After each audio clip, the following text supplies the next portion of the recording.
I'll try my best not to make this a word wall. I don't know where to start. This whole situation is embarrassing, and I am just done with it. I've been with my husband for 5 years now. Married for 3. Well, long story short, his mom was always overwhelming and bold with her input on everything, to put it nicely. I genuinely think it's not fair to be mad at your partner for something he didn't do himself. He can't control what his mom do or say. But what's also not fair is him not addressing it when I am clearly uncomfortable or upset, and instead just talking me into brushing it off or going with it. I never nor would I ever have a back and forth with my mother-in-law. Just not worth barking at each other. I always kind of brush it of if it's a snarky comment or if it's a better way to do something in her opinion. I'll just tell her thanks for the suggestion, but we are fine. It's actually true, the saying, when you marry someone, you marry their family. I think the way to handle it is each spouse should keep his side of the family in line, for lack of a better way to say it. I deal with my parents and their shenanigans, and I expected him to do the same. He never did. He always asks me to give her some grace. Well, it's hard when that person is insulting you. For a while now, she has been making comments about how my son doesn't look like my husband when he was a toddler. Basically accusing me of sleeping around. This, rightfully so, upset me. Sorry, my genes are strong, what do I tell you? I was short with my husband because he didn't address how out of pocket and disrespectful this whole thing is. It has been a week since my husband, well, soon-to-be ex-husband, told me that he would be doing a paternity DNA test. Not because he thinks that it's not his son, but to shut his mom up. Yes, exactly what I read. I don't know which one is worse, him accusing me of cheating or this shit. But all I know is this is audacious. I didn't cheat, and I am not concerned one bit about the test results. I wasn't going to stop him from taking a DNA test or whatever, but I just know I don't want to deal with this any longer. I am looking for an apartment, and I talked to a landlord the day after he brought this DNA test thing up. And I've been acting more than normal since. We'll be getting the results in 2 days. I can't wait. He would be also getting divorce papers with that too. I know for a fact he won't see it coming. I try my best to make this whole thing work and manage my relationship with my mother-in-law as gracefully as possible. But thinking about it, it's not just my mother-in-law that's the problem, but how he is handling things is also a problem. And side note, I've never been more glad that I didn't leave my job when I got married. He makes more than enough to take care of the financial side of things. I thought I would get bored. I only have to be on site 2 days per week. Also, I really love my job and the company, so I didn't leave. Best decision I ever made. He is unreliable, to say the least. I know that divorce can be hard on kids, but I experienced the other side. Living with 2 parents that hated each other and violently fought almost all the time is as hard, maybe even harder. They thought that staying together would be good for me and my siblings. Newsflash, it wasn't. It was traumatizing, to say the least. I don't remember, I either read somewhere or maybe my therapist told me that when you fight with your spouse, you shouldn't see it as me vs you. But more like, me and you was the particular situation or problem on hand, and try to figure it out. But it's really hard to do so when you start hating that person. I don't want my son to live like that, because I tell one thing, I just can't stand my husband anymore. I don't know if this is a weird way of saying it, but I just don't respect him anymore, if that makes sense. I just see an unreliable man, and I know for a fact that our fights won't be the same as before.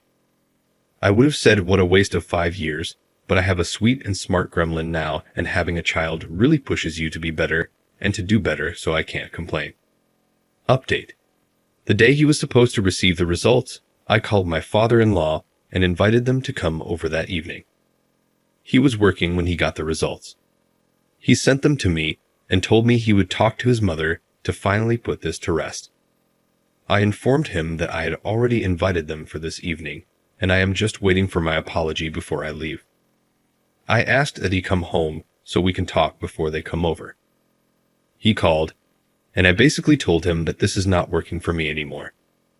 I've already talked to an attorney, filed for divorce, and it might be more expensive than a paternity test, but it would be more effective making his mother happy. And no, I don't care that he was working when I told him. I don't think he would have either. He left work and came home.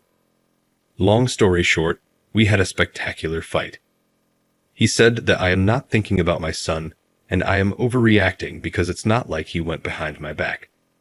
And if he knew that I was this upset, he wouldn't have done it. But he knew. We fought about it when he brought it up. He just didn't care. When I gave him the divorce papers, he said he's not signing anything, and he'll ask his mother to apologize when his parents arrive and get done with this. Listen, I don't need him to sign it to get a divorce. It would only make things complicated. That's it. His mother said she has nothing to apologize for. She wouldn't apologize for having suspicions. She didn't accuse me of anything, and I can leave if I want to. So that's that. I did leave that night because I wasn't going to get an apology, and he didn't seem to understand that him reinforcing that it's okay for her to meddle is why I want a divorce in the first place. He eventually told his parents he'll be coming over from time to check up on them. He is their only child, and not to bother coming over anymore until she apologizes. She wasn't amused. She told me I am taking her son away, and some would take my son too. She is not someone that you can talk to, I'll tell you that much. It's like talking to a wall. All she knows is insulting or being passive-aggressive on a good day. We're not getting a divorce. We talked the day after. He said I can always file for a divorce, but we should at least try couples counseling because he doesn't want to co-parent. Edit. He doesn't want to lose his son, plain and simple. Although it's not like, if we were to get divorced, he wouldn't be able to see his son, but whatever. He did say, when we talked the second time, that he can see how he was wrong, especially knowing his mother.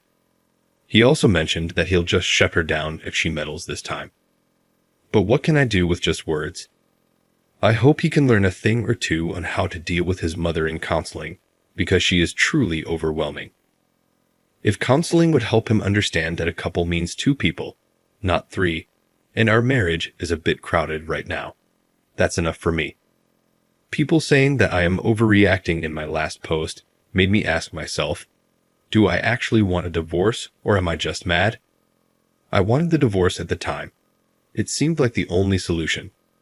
But if counseling would help us, I can try to work things out. I hope this is a good decision. If not, I am not stuck. I'll take my son and leave. I have a friend who got divorced in 20 days, an uncontested divorce. When you were on the same page regarding how things would be divided, including custody, it's a matter of how long the court would take to review and finalize the divorce, and you'll be done. That was my plan. Nonetheless, I am the one working from home, and my son is still so young. It's totally up to him. If he wants to see his son every day when he gets off work, or if he wants to see his son just a couple of times per week. Because I am not tolerating this anymore. Oh, one last thing. People in my last post were debating if paternity tests should be mandatory or not. I thought that from what I wrote, it was clear I didn't cheat, and I have nothing against the paternity test itself. It should be obvious to everyone that it's not fair for the child nor the man to be tricked into living a lie. If he was the one who had suspicions, that's a big deal. We would have talked about why he thinks that, taken the paternity test for his peace of mind, and made sure we can trust each other then move on. All without anyone interfering, let alone requesting the paternity test. Edit 2. Someone asked curious why they asked for the test, and why you're so against it. I don't want to assume there was some troubles in the past, but I feel like there's a lot of lead-up and information left out here. At this point, I've shared so much that these aren't too many details, I guess. I am not religious. I also dated women at a certain time. She doesn't like that and thinks that me not being religious or not being straight means I have no values or something. She hates that her son married a non-religious person. He is a believer, but he's a non-practicing believer. Either way, his religion or my lack of belief doesn't cause us any problems in our day-to-day life. I hope this clarifies things for you.